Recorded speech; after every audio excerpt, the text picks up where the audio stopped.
We'll move to this facilitation very soon, but first let us focus on the final noisy bad habit, unnecessary decoration.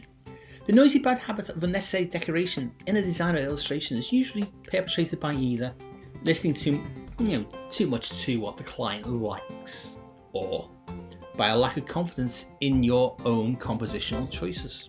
Now personally, I avoid and resist the term visual design in favour of the more accurate term visual communication design. Visual design is too lazy a term that leads to a reduction of what we do to just decoration or the aesthetic.